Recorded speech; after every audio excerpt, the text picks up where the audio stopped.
Assalamualaikum sahabat Kemenak. Kakanwil Kemenak Riau, Dr. Haji Mahyudin MA, memimpin rapat pertemuan silaturahmi dan serap aspirasi anggota Komisi 8 DPR RI Perwakilan Riau, Dr. Haji Ahmad MSI, Selasa 25 Januari 2022 di Aula Kanwil Kemenak Riau. Pertemuan yang diwarnai dengan dialog dan tanya jawab seputar pembangunan keagamaan di Riau juga dihadiri oleh Kepala Bagian Tata Usaha, Kepala Bidang, Pembimas, dan Kakan Kemenak Kabupaten Kota se-Provinsi Riau.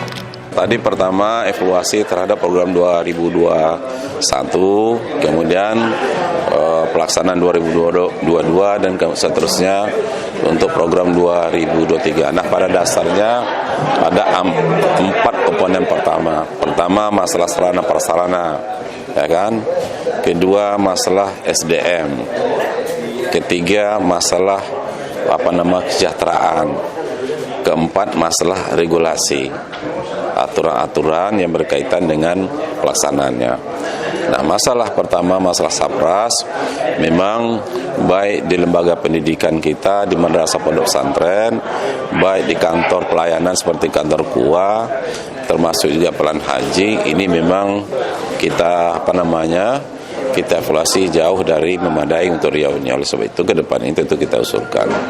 Kemudian mengenai sumber daya manusia, terutama untuk guru-guru atau untuk ustadz-ustadz kita di madrasah pondok pesantren memang jauh daripada mencukupi. Di samping kualitasnya tentu juga kuantitas atau jumlahnya. Oleh sebab itu kita tentu mengharapkan dengan adanya program pegawai pemerintah kerja kontrak ini, P3K ini dapat mengatasi itu secara bertahap. Ya, yang ketiga, masalah kesejahteraan. Memang hari ini masih ada di sekolah-sekolah madrasah kita yang honornya 300.000, 500.000. Nah, ini tentu perlu menjadi perhatian kita karena bagaimanapun pendidikan keagamaan ini sangat perlu dan masyarakat kita 95% itu menangani masalah pendidikan keagamaan ini. Nah, sudah sewajarnya pihak pemerintah tentu membantu fasilitas atau kesejahteraan dari para guru-guru kita, ustaz-ustazah kita yang ada di lingkungan kita, yang di lingkungan Kementerian Agama khususnya pendidikan. Dan yang keempat, masalah regulasi. Jadi ada beberapa hambatan pembangunan kita terhadap regulasi. Contoh misalnya mau membangun kantor KUA tapi status tanahnya masih wakaf. Nah, sedangkan di Kementerian Agama itu mesti asetnya aset Kementerian Agama. Nah, ini perlu regulasi ini kita tinjau karena yang statusnya tanah wakaf tidak bisa dibiayai oleh SBSN. Oleh sebab itu mungkin dari sisi regulasi ini juga perlu kita ambil kebijakan. Demikian juga terhadap tenaga honorer kita. Kalau mereka tes P3K itu disamakan dengan yang masih muda-muda, ini jelas kalah, ya kan? Baik sisi digitalisasinya, pengetahuannya.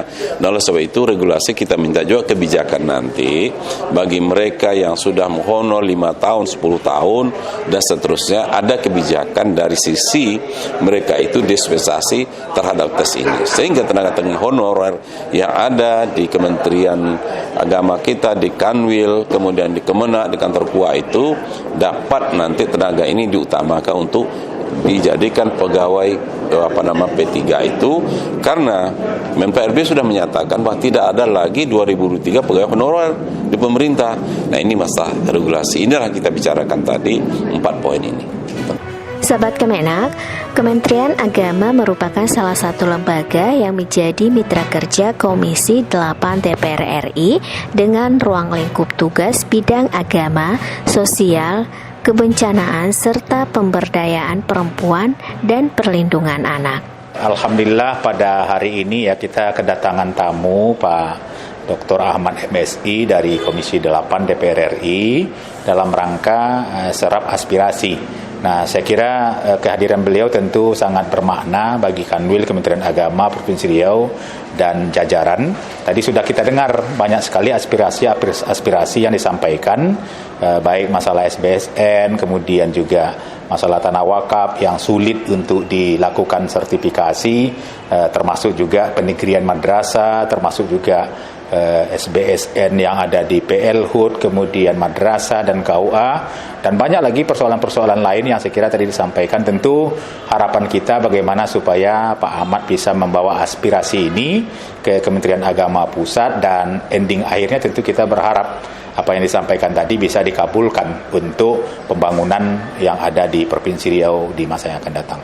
Nah, beberapa hal yang menjadi fokus pembahasan dalam silaturahmi dan serap aspirasi tersebut meliputi evaluasi program 2021, pelaksanaan program 2022, dan rencana kerja 2023 terkait dengan sarana dan prasarana, sumber daya manusia, kesejahteraan, dan regulasi.